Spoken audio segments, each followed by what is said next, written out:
Hey les fans de ciné, ici Critiqueur. Salut! Bien que je sois amateur de films d'horreur, il m'arrive bien entendu aussi de regarder des comédies. Ben oui, j'aime bien rigoler aussi, hein, j'aime pas juste avoir les flopettes. Rire, ça fait du bien.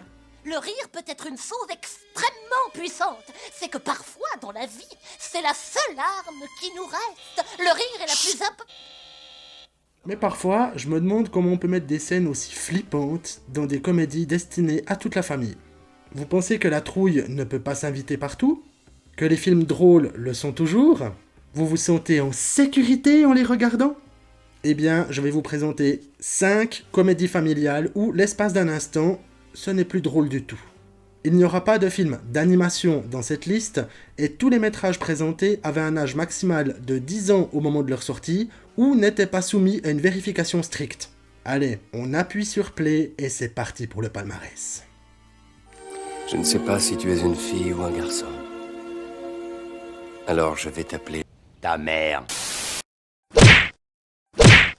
En 5e position, nous avons Scooby-Doo de Raja Gosnell. Après s'être séparés, l'équipe de Mystère et compagnie, composée de Fred, Daphné, Vera, Sammy et Scooby-Doo, se retrouve sur Spooky Island pour une nouvelle enquête. Pourrait-il s'agir de leur première mission surnaturelle? Ah, Scooby-Doo et son équipe. On en a bouffé des dessins animés drôles avec un soupçon de suspense et une larmichette d'épouvante. Ces histoires de monstres et de fantômes correspondaient bien à un jeune public. Lorsque le film est sorti, que l'on y adhère ou non, cela a permis à une génération de montrer à la suivante les personnages de l'époque. Et puis, il y a eu cette scène, très courte, mais passablement dérangeante.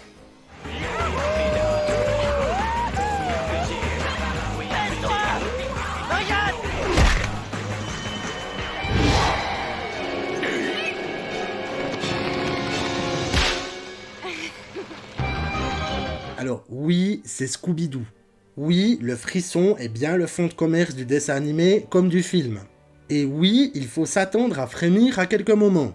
Mais là, entre l'effet spécial quasi bancal, le regard sombre de l'actrice Isla Fisher et l'étirement de son visage, ces quelques secondes suffisent à nous balancer dans un contexte horrifique et non plus quelques simples tressaillements. Ouais, je trouvais surprenant que dans un film comme celui-là, quelques secondes, il y a un revirement qui est total par rapport à l'ambiance. Et comme dirait notre ami Scooby... Scooby-Doo-Bidoo!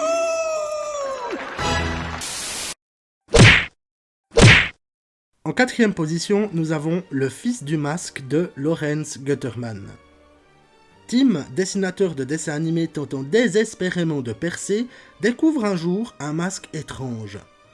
Celui du premier film, si vous n'aviez pas compris. Il décide de le porter pendant une soirée d'Halloween, devient le masque, rentre chez lui pour faire la chose à sa femme, et bam, le voilà 9 mois plus tard avec un mouflet flippant possédant d'emblée tous les pouvoirs du masque.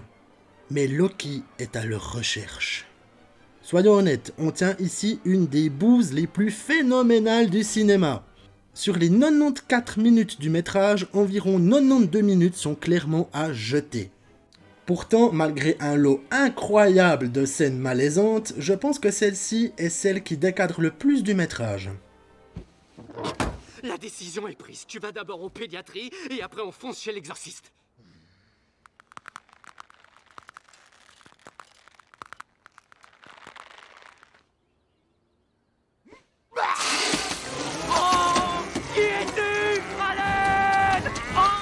J'aurais pu en choisir une autre, parce qu'il y en a franchement une flopée, mais sérieusement, cette scène-là, qu'est-ce que ça vient foutre ici?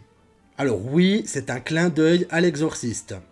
Mais entre l'animation tendancieuse, la tronche du gosse quand la tête se tourne et le final verdâtre, ça colle plus un frisson d'angoisse qu'un vibrant hommage au film d'horreur. Jamie Kennedy aurait dû le voir venir, non? C'est lui le spécialiste en la matière dans Scream. Et le coup du gamin qui danse en chantant comme une vieille télé, c'est pas mal aussi. Hello, my baby. Hello, my honey. Hello, my ragtime gal. Lend me a kiss, my wife. Baby, my heart's on fire. If you refuse me, honey, you lose me. Then you'll be left alone. Oh, baby, telephone and tell me I'm your own.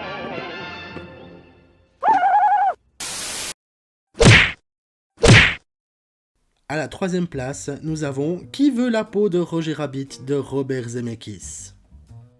Dans un monde où se côtoient humains et toons, le détective Eddie Vaillant se retrouve embrigadé dans une enquête pour meurtre avec comme partenaire involontaire Roger Rabbit, principal accusé dans cette sordide affaire.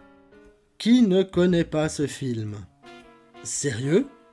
Toi, tu ne le connais pas? Allez, file le voir, petit mécréant.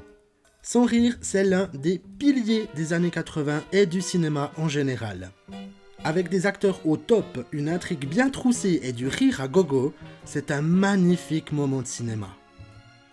Et bien que personnellement je ne trouve pas que l'intrigue convienne aux plus jeunes, on est quand même dans un polar relativement sombre, il y a une scène en particulier qui a traumatisé nombre d'enfants. Tu te souviens de moi, Eddie? Lorsque j'ai tué ton frère, je parlais plutôt comme ça!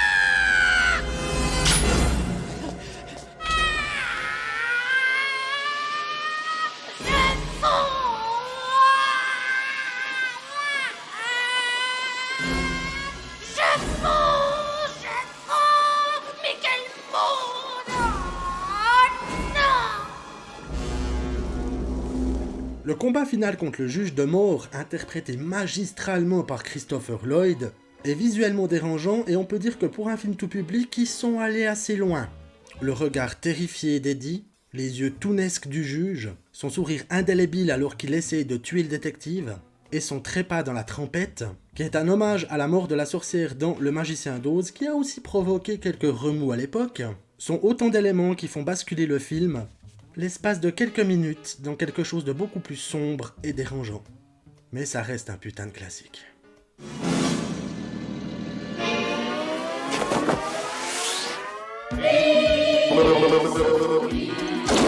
Tu vois que les choses ne vont pas si mal que ça.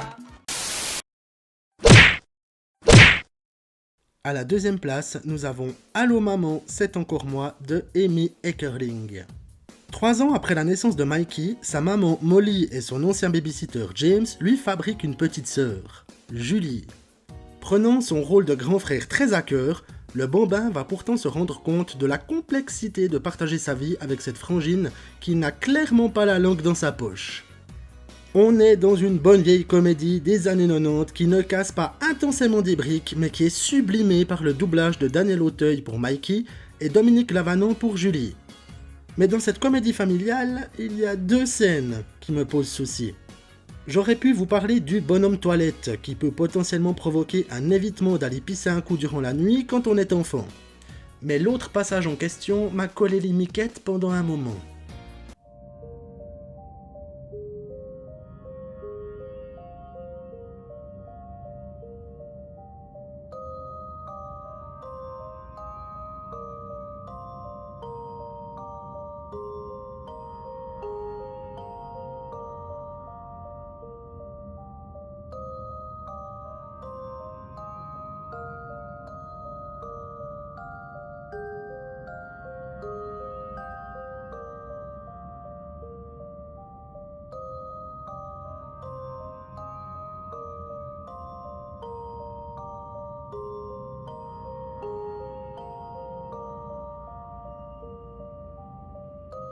Ah bah, c'est du joli!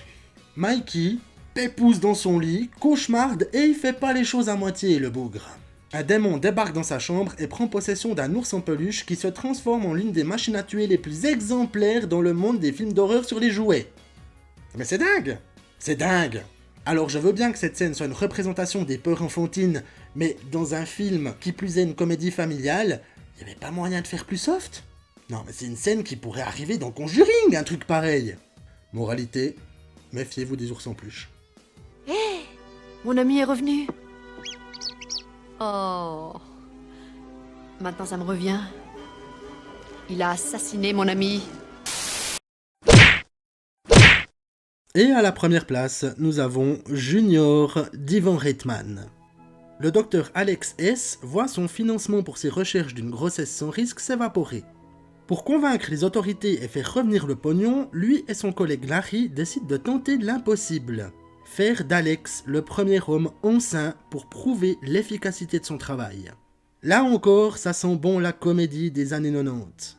Avec Arnold Schwarzenegger et Danny DeVito, on surfe sur la drôlerie tendancieuse tant sur le fond que sur la forme.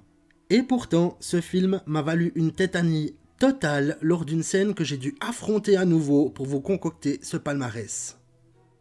Qu'est-ce que je ferais pas pour vous ?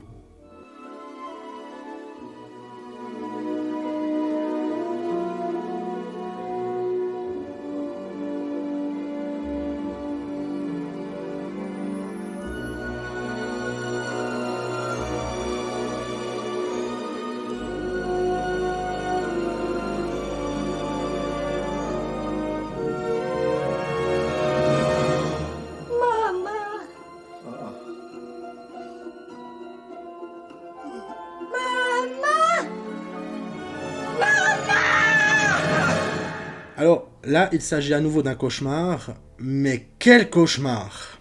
On est dans une comédie, non? C'est censé être drôle. Alors pourquoi on colle la tronche de Schwarzy sur un nouveau-né qui gueule comme un truc pas humain? Non, mais sans déconner, balancer une scène comme ça au milieu d'une comédie, ça peut effectivement vous faire des cauchemars. Perso, je l'ai vu lors de sa sortie au cinéma alors que j'étais encore enfant, et sans déconner, ça doit être une des plus grandes terreurs que j'ai eues devant un écran. C'est con, hein? Il y avait aussi une autre scène de cauchemar dans ce film, mais elle est vachement plus soft.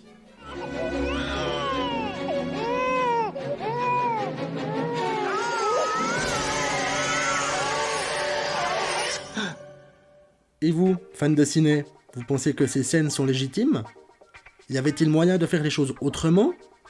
Connaissez-vous d'autres films qui contiennent ce type de passage borderline? N'hésitez pas à me le dire dans les commentaires, à balancer un bon vieux pouce bleu si la vidéo vous a plu, et bien sûr à vous abonner pour être au courant des prochaines nouveautés.